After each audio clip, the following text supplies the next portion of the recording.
Ligji për përfaqësim të drejtë, profesori universitar Mersim Maksuti thotë se në emër të profesionalizmit rrezikohet përfaqësimi i shqiptarëve.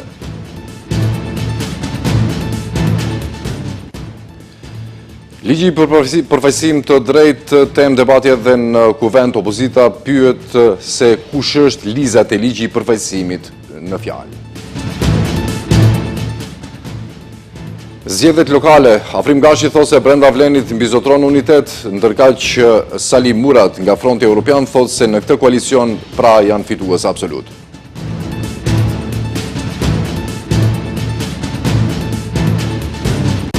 Mejti do t'jetë gati.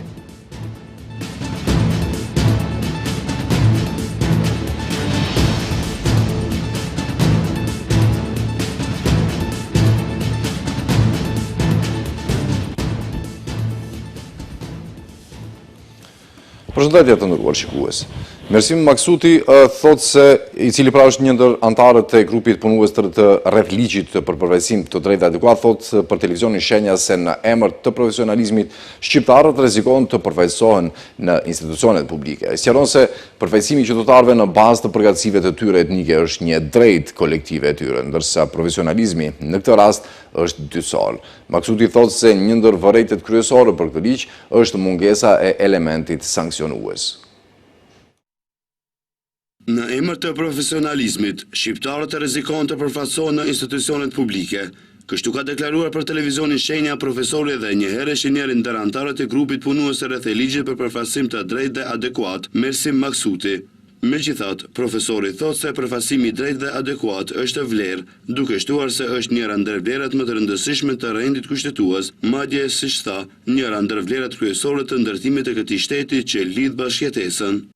Përfaqësimi i qytetarëve në bazë të përkatësisë së tyre etnike është një drejtë kolektive e tyre, te cënon një drejtësi të një kolektiviteti të caktuar. Ndërsa profesionalizmi është dytësor në këtë rast, sepse ti me profesionalizmin mund të cënosh të një drejtë të një qytetari si individ. Dhe kur këto dy drejta ndeshen si një pjesëtar i një kolektiviteti dhe si një individ, si rregull e drejta kolektive prevalon, dominon, domethënë mbi atë individ. Prandaj unë e shoh si rrezik.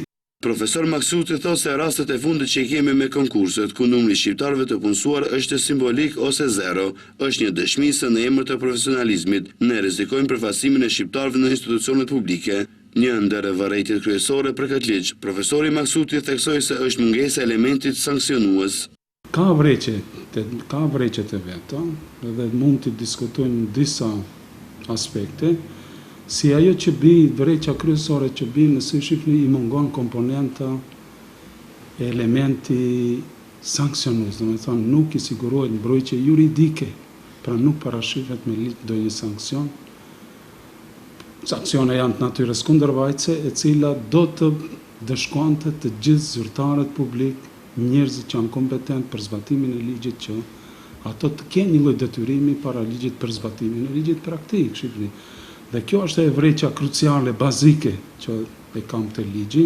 Kujtojmë se ligji për përfaqësim të drejtë dhe adekuat është miratuar në seancë qeveritare, ndërsa pritet i njëjti të dërgohet për mendim në Komisionin e Venecias dhe më pas e rikthehet këtu ku do të ketë debat publik dhe pritet të shihet se a do të miratohet edhe në kuvent.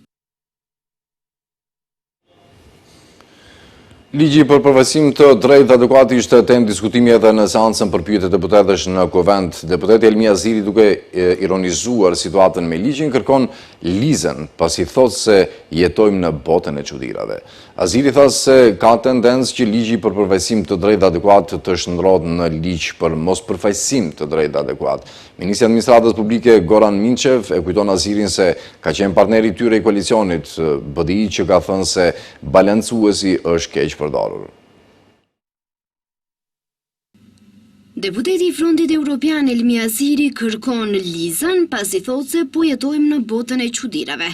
Duke ironizuar situatën me ligjin për përfaqësim të drejtë dhe adekuat, Aziri në seancën për pyetje deputetësh në kuvent hodhi një lum kritikash për ligjin në fjalë.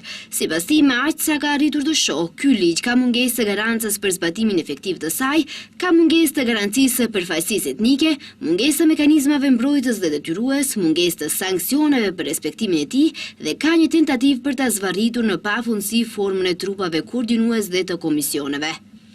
Ne me të vërtet u bindëm se jetojmë në botën e çuditërave, po kësaj radhe nuk e dim se kush është Liza. Si duket, Liza në këtë rast është propozuesi i atij ligji. Pse po e them kështu?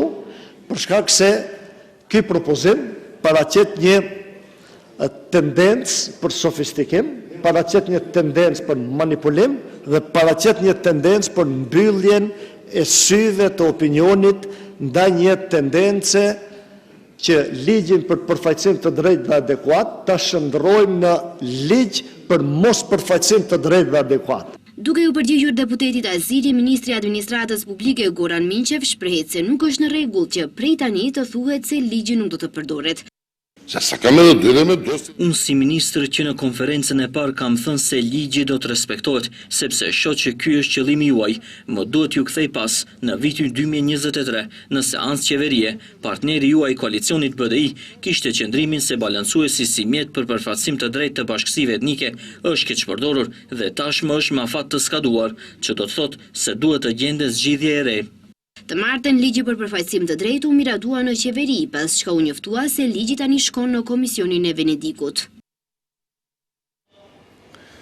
Opozita vazhdon të kritikojë shumicën parlamentare dhe qeverinë lidhur me ligjin për përfaqësim të drejtë adekuat. Deputeti i Frontit Evropian Salim Murat tha se Fronti Evropian e ka ligjin gati dhe ai është më i kompletuar dhe shumë më i mirë se sa propozimi i qeverisë.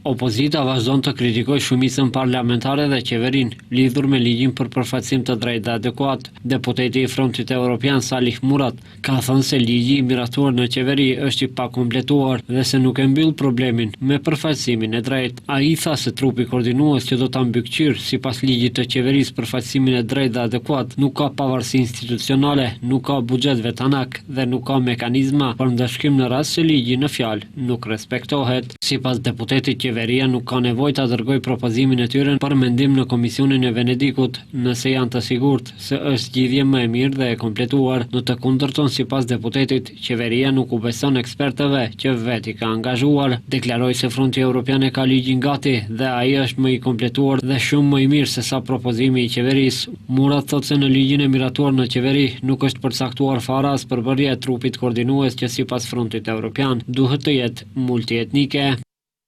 Ushto 10 mesec. Ky është ligji përgatitur që Fronti Evropian e ka përgatitur nga tetori i kaluar. Në këtë ligj marrin përgjigje të gjitha çështjet kontestuese, por si grup parlamentar nuk i kemi dorëzuar dhe kemi pritur që qeveria të dalë me qendrimin e vet. Ende nuk kemi vendosur se si do të veprojmë, nëse si grup do ta dorëzojmë propozimin ton ose do ta bëjmë atë përmes paraqitjes amendamenteve.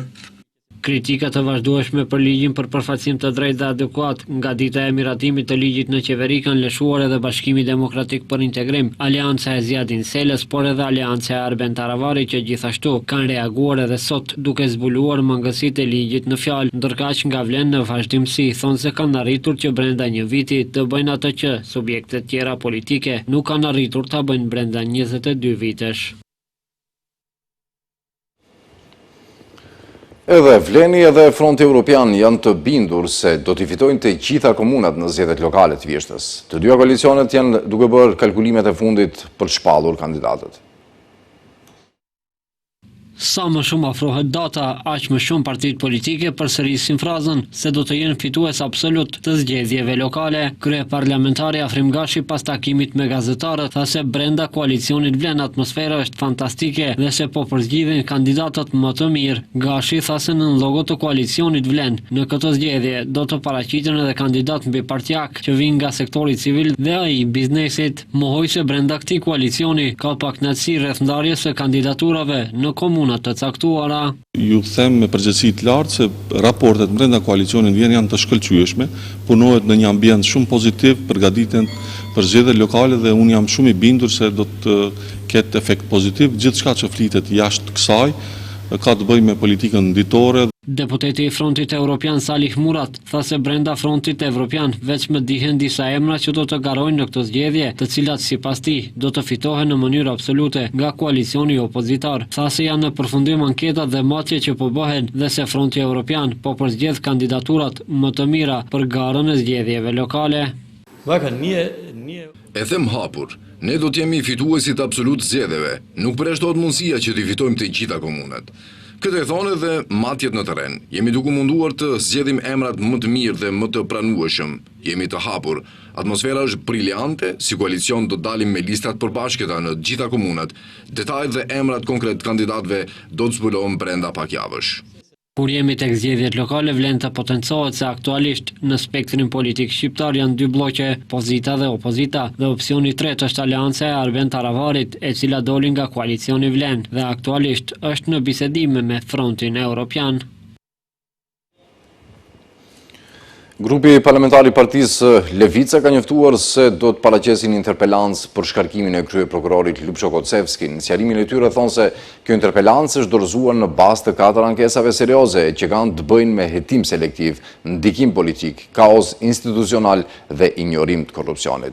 Sashko Jançev nga kjo parti tha se Kocevski ka humbur legjitimitetin për udhëheqjet prokurorisë për shkak të lëshimeve dhe mosveprimit në disa raste.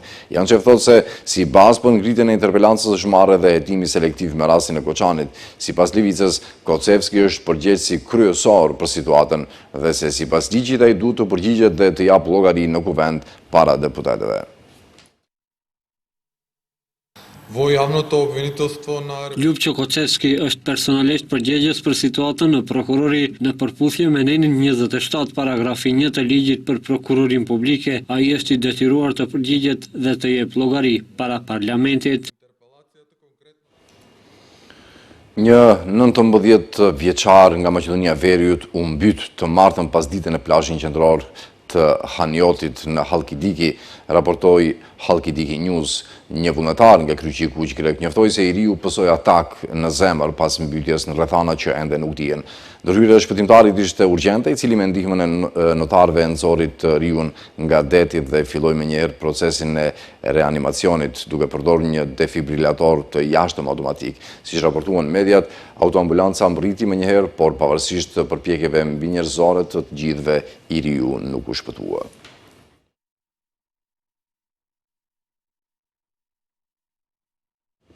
Ministri i Ekonomisë dhe Punës, Besar Durmishi, tha se shporta e konsumit për një familje 4 anëtarësh është në fazën përfundimtare. I tha se shporta e sindikatave nuk është reale pasi përmban produkte luksi.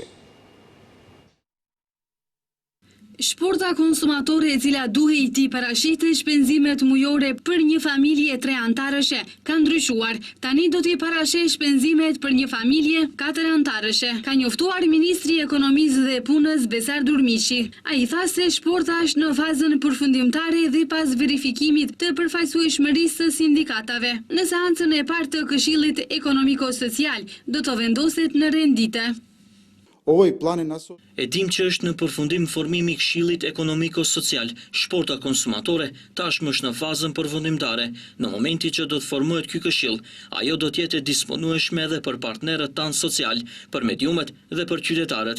Duke folur për shportën minimale sindikale e cila për muajin qershor për një familje 4 anëtarëshe ishte mbi 64.000 denar. Durmishi tha se kjo shport nuk është reale sepse nuk ka të dhëna të sakta. Ai theksoi se sindikatat në shportën aktuale i marrin çmimet vetëm nga një market, ndërkaq që në shportën e re konsumatore tha se çmimet do të merren nga 3 deri në 5 markete.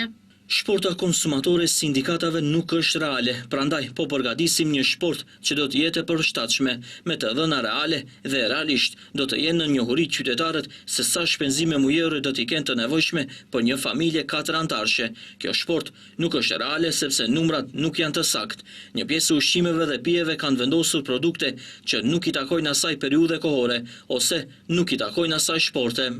I pyetur lidhur me çmimet e produkteve ushqimore për të cilat qytetarët vazhdimisht janë ankuar se janë rritur në mënyrë enorme. Durmishi edhe një herë përsëriti qëndrimin se nëse të dhënat e Inspektoratit të Tregut pas 30 qershori do të konstatojnë se ka pasur rritje të çmimeve në mënyrë të paarsyeshme. Qeveria do të sjellë masa më afatgjate dhe jo si ato të kaluara që ishin masa afatshkurta.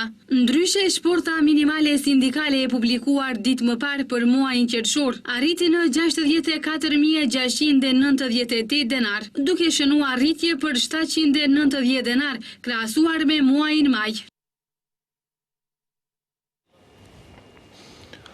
Trëndafilat e Çamërisë u ndalën para ambasadës greke për të kërkuar drejtësi. Për të 5ën herë me radhë, ambasadës greke në Shkupi dorëzohet një letër proteste. Letra është një thirrje paqësore për zgjidhje paqësore të çështjes Çame, për kthimin e pronave të tyre për anulimin e ligjit të luftës nga ana e Greqisë në suaza të drejtave ndërkombëtare dhe europiane. Në kuadër të aktiviteteve të trëndafilave të Çamërisë, sot ambasadës greke ju dorëzua një letër protestuese kundrejt shtetit grek. Përmes kësaj letre, organizatorët kërkojnë drejtësi për krimet e vitit 1944, kur mijëra shqiptar të Çamërisë u masakruan dhe u dëbuan nga trojet e tyre nga ushtria greke. Në këtë reagim zyrtar, theksohet se Greqia vazhdon të mbajë padrejtësisht pronat e shqiptarëve të Çamërisë. Çamëve u mohohet edhe sot e drejta të vizitojnë shtëpitë dhe varret e familjarëve të tyre. Ndaj dhe përmes kësaj letre, kërkohet që Greqia të heqë ligjin e luftës me Shqipërinë dhe të hapë rrugë për një zgjidhje të drejtë. Kjo letër prej se organizohet java Çame në Shkup, 5 vite me radhë dorëzohet pranë ambasadës. Ndonjëherë dorëzohet në mënyrë më masive, por çdo herë kemi pas këtë përcjelljen e organeve policore, praninë e tyre të shtuar këtu. Kemi vendosur që këtë vit jetë më pak në numër dhe më simbolike. Arsyeja se nuk është se letra ka ndonjë efekt të madh, ndonjëherë ka rastisur që edhe nuk kanë pranuar nuk e kanë pranuar faktikisht letrën me arsyeën se ambasada është mbyllur e kështu me radhë. Berisha sqaroi se letra është një thirrje paqësore për zgjidhje paqësore të çështjes Çame, për kthimin e pronave të tyre për anulimin e ligjit të luftës nga ana e Greqisë, në suazat të drejtave ndërkombëtare dhe europiane. Aktiviteti trëndafili i Çamërisë nisi më 21 qershor dhe do të përfundojë të premten më 27 qershor, me një vizitë tek varrezat në Klogjën të Shqipërisë. Drejtoria për punë hidrometeorologjike informoi se temperaturat gjatë ditës së sotme arritën deri në 41 gradë Celsius. Instituti i Shëndetit Publik rekomandoi që qytetarët të bëjnë kujdes. Rekomandohet ndalimi i punës në ambiente të hapura nga ora 11 deri në orën 17. Me paraqitjen e temperaturave shumë të larta, autoritetet vendore kanë rekomanduar kujdes dhe mbrojtje nga nxehti, sidomos për kategoritë më të rrezikuara. Ndalimi i punës gjatë periudhës kritike nga ora 11 deri në orën 15 për punëtorët e ekspozuar në ambiente të jashtme. Puna në distancë, punë në dy ndërime aty ku është e mundur. Përjashtimi nga detyrimet e punës për gra shtatzëna dhe personat mbi 60 vjeç. Këto janë vetëm disa nga rekomandimet për shkak të valës së të nxehtit që ka kapluar vendin. Instituti i Shëndetit Publik këtë mëngjes publikoi rekomandimet për mbrojtjen e këtyre kategorive. Të moshuarit këshillohen të shmangin ekspozimin në diell dhe punën në natyrë midis orës 11 dhe 17. Vishni rroba pambuku të lehta me ngjyra të hapura, syze dielli mbrojtëse dhe kapel mbrojtëse. Pini më shumë ujë se zakonisht dhe mos prisni derisa të ndjeni etje. Shmangni pijet alkoolike, si dhe ato që përmbajnë kafein dhe pijet jashtëzakonisht të ftohta. Sipas drejtorisë për punë hidrometeorologjike, temperatura gjatë ditës së sotme do të arrijë deri në 41 gradë Celsius.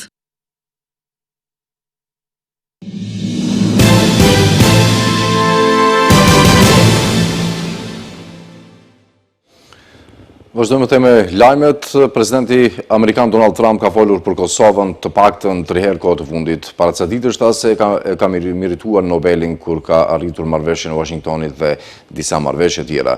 Ai ka përmendur edhe para dhe gjatë samitit NATO-s në Hag, Trump e përmendi Kosovën dhe Serbinë si një shembull të konflikteve që sipas tij janë zgjidhur gjatë mandatit të tij. Trump tha se situata ndërmjet Kosovës dhe Serbisë është ndër ato që është sjell në një përfundim, duke referuar rolit të administratës së tij në ndërmjetësimin e dialogut Kosovë-Serbi në vitet e mëparshme. Kosova në samit është përmendur edhe nga sekretari NATO-s Mark Rutte. Ai tha se NATO vazhdon të jetë fokusuar në rajonin e Ballkanit Perëndimor përmes trupave të saj në Kosovë dhe Bosnjë-Hercegovinë, ndonse në këtë samit vëmendja ishte përqendruar tek presidenti Trump lindja e mesme dhe Ukraina. Sidoqoftë, Rutte ka thënë se KFOR-i vazhdon të jetë në Kosovë dhe EUFOR-i në Bosnjë-Hercegovinë. Ne vazhdojmë të jemi aty, asgjë s'ka ndryshuar, ka shtuar tutje sekretari NATO-s. E ndër ata që ka folur për Kosovën është edhe presidenti turk Recep Tayyip Erdogan, i cili tha se pjesëtarët e KFOR-it turk janë në rajonin e Ballkanit Perëndimor për paqe dhe qetësi.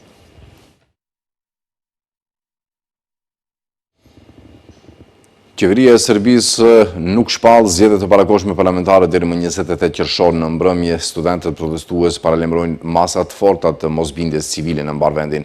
Ky paralajmërim vjen pas protestës së madhe të thirrur në Beograd për ditën e shtunë, duke vendosur qeverinë nën presion të shtuar. Studentët kërkojnë gjithashtu largimin e kampit të kundër protestuesve nga qendra e Beogradit, cilët prej 3 muajsh kanë ngritur tenda dhe e quajnë veten student që duan të mësojnë. Në prag të protestës, autoritetet serbe intensifikojnë presionin. Kryetari e Kuvendit Ana Brnabić deklaroi se do të vijojnë arrestime ndaj atyre që sipas saj përgatisin vepra kundër rendit kushtetues dhe sigurisë së Serbisë. Vetëm një ditë më parë, 6 persona u arrestuan të akuzuar për planifikim të dhunshëm për rrëzimin e qeverisë. Aksioni për identifikimin e organizatave terroriste do të vazhdojë. Presidenti do të ketë takime me shërbimet e sigurisë për të parandaluar gjakderdhjen që po planifikohet për Vidovdan, tha Brnabić për televizionin Pink. Protesta 28 qershorit pritet të jetë test kyç për stabilitetin politik Serbisë dhe për përballjen e saj me një valë të re të pagnetësive shoqërore.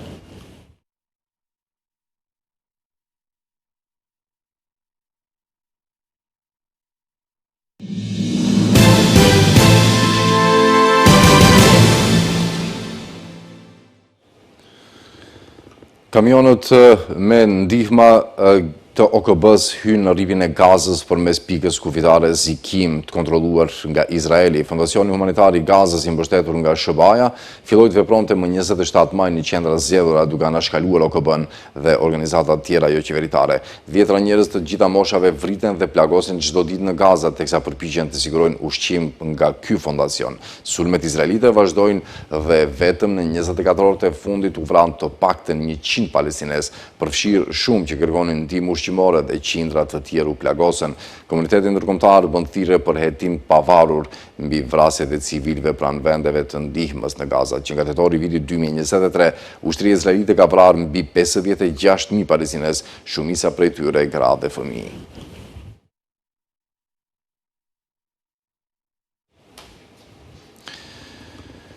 Presidenti i Ukrainës Vladimir Zelenski e nënshkroi të mërkurën vonë një marrëveshje me Këshillin e Evropës për themelimin e një tribunali të posaçëm që do të gjykonte zyrtarë të lartë përgjegjës për pushtimin e Ukrainës nga Rusia. Tribunali do të ndjek penalisht krimet e agresionit në lidhje me pushtimin dhe mund të gjykojë politikan të lartë rus, përfshirë presidenti Vladimir Putin. Çdo kriminal lufte duhet ta di se do të ketë drejtësi dhe kjo vlen edhe për Rusinë, tha Zelenski pas nënshkrimit të marrëveshjes në Strasburg me sekretarin e përgjithshëm të Këshillit të Evropës Alain Berset. Mandati i tribunalit do të jetë ndjekja penale drejtuesve të lartë politik dhe ushtarak për krimin e agresionit kundër Ukrainës, tha Këshilli i Evropës. Kjo vepër penali referohet vendimit për të përdorur forcën armatosur kundër një shteti tjetër, duke shkelur kartën OKB-s, tha Këshilli.